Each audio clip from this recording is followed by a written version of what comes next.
서울 동부지검 세관 마약 연루 의혹 합동수사단이 8개월 동안의 수사 끝에 내린 결론은 단순했습니다. 모든 의혹은 사실무근.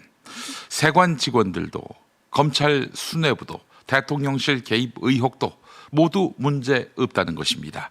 그리고 이 발표에서 가장 눈에 띄는 대목은 따로 있었습니다. 의혹을 제기했던 경찰, 백혜리용 경정을 향해서 검찰이 직접 확증 편향에 빠진 무리한 수사라며 공개 비판한 부분입니다.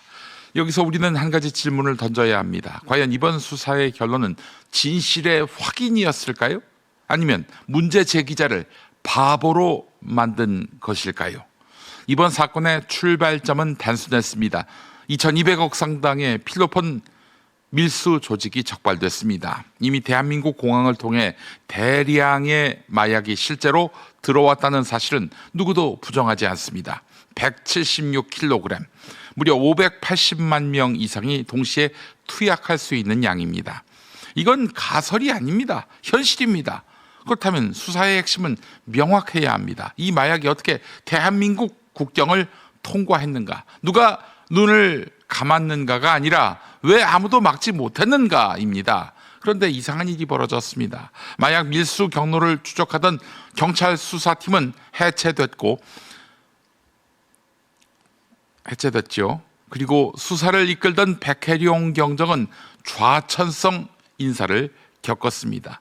수사 인력은 늘지 않았고 수사 핵심 시스템 접근 권한 이른바 킥스조차 제대로 열리지 않았다는 주장도 나왔습니다. 합수단 결성 이후 말입니다. 압수수색 영장은 연이어 기각됐습니다. 법조계 상식을 보더라도 수십 건의 보완 끝에 제출된 대형 마약 사건 영장이 단 한 번도 제대로 집행되지 못했다는 것은 매우 이례적입니다. 경찰은 혼자서 압수수색할 수 없습니다. 검찰의 도움으로 또 법원의 승인으로 가능합니다. 영장을 청구하는 검찰의 협조 없이는 수사가 앞으로 나아갈 수 없습니다. 법원의 승인 없이는 영장 집행이 불가능합니다. 그렇다면 묻지 않을 수 없습니다. 정말 수사가 부족했던 것입니까? 아니면 수사가 진행되지 못하도록 누군가가 막아버린 것은 아니었습니까? 합수단은 말합니다. 대통령실과의 연락 흔적이 없었다고. 하지만 국민이 궁금해하는 지점은 통화 기록의 존재 여부가 아닙니다. 왜 대형 마약 사건 수사 도중에 지휘 라인이 바뀌었는지, 왜 수사팀이 해체됐는지, 왜 핵심 영장이 반복적으로 막혔는지 말입니다. 게다가 그렇게 수사를 막은 경찰서장이 대통령실로 갔단 말이죠. 이 이례적인 일이라 아니할 수 없습니다. 경찰서장이 그렇게 대통령실 쉽게 가지 않습니다. 수사는 결과만이 아니라 과정으로 평가됩니다. 과정 자체가 의문투성이라면 증거가 없다라는 결론만으로 국민적 의혹이 사라질 수 없을 것입니다. 더 심각한 문제는 따로 있습니다. 이번 발표에서 검찰은 사건의 실체보다 의혹 제기자의 태도를 문제 삼았습니다. 아니죠. 1차 수사 책임자의 태도를 문제 삼은 것이죠. 상당한 성과를 냈던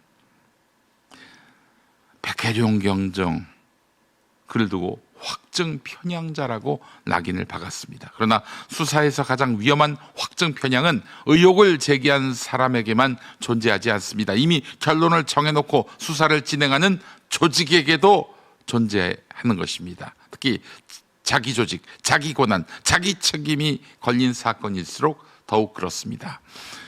검찰이 검찰을, 세관이 세관을, 행정부가 행정부를 수사하는 구조에서 완벽한 객관성을 기대할 수 있을까요? 이 질문이야말로 지금 대한민국이 직면한 핵심입니다. 더구나 이번 사건에서는 세관 시스템 정보 삭제와 재등록 의혹, 탐지견 미배치 문제, 입국 감시 실패 등 최소한 행정적 책임만으로도 설명해야 할 문제들이 남아 있습니다. 100번 양보해서 세관이 밀수에 연루되지 않았다고 가정해 봅시다.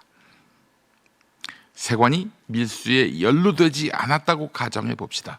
그렇다면 남는 결론은 단 하나입니다. 국경 관리가 완전히 실패했다는 것. 그 책임 역시 밝혀져야 합니다. 하지만 이번 수사 결과는 아무도 책임지지 않는다라는 메시지로 들립니다. 대한민국의 마약 문제는 이미 임계점을 넘고 있습니다. 버닝썬 사건, 해외 마약 조직 연계 사건, 그리고 반복되는 대형 밀수 적발. 사건은 계속 존재하는데 책임은 늘 사라졌습니다.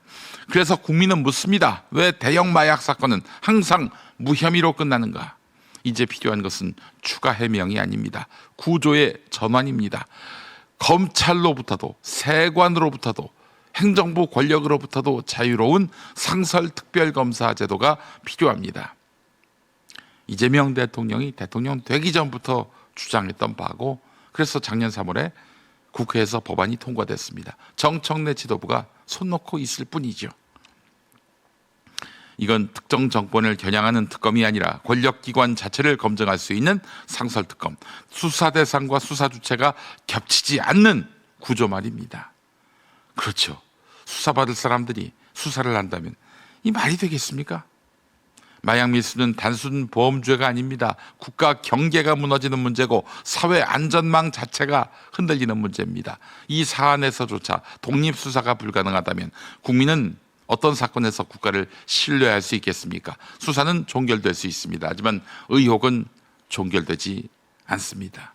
특히 국민 상식이 납득하지 못하는 결론이라면 더욱 그렇습니다. 지금 필요한 것은 누군가의 명예회복도 누군가의 책임 회피도 아닙니다. 단 하나, 대한민국 국경을 통해 들어온 마약의 진실을 끝까지 밝히는 일입니다. 그리고 그 진실은 권력으로부터 독립된 수사에서만 가능합니다. 상설특검, 이제는 선택이 아니라 필수입니다. 이재명 대통령, 그분의 의지였습니다. 민주당은 뭐하고 있습니까? 저는 이재명 대통령이 당선되자마자 마약 사건과 무관하지 않은 심우정 검찰총장, 전 인천지검장이 급조한 합수단, 그 합수단의 결론을 믿을 수 없습니다. 진상규명은 아직 시작되지 않았습니다.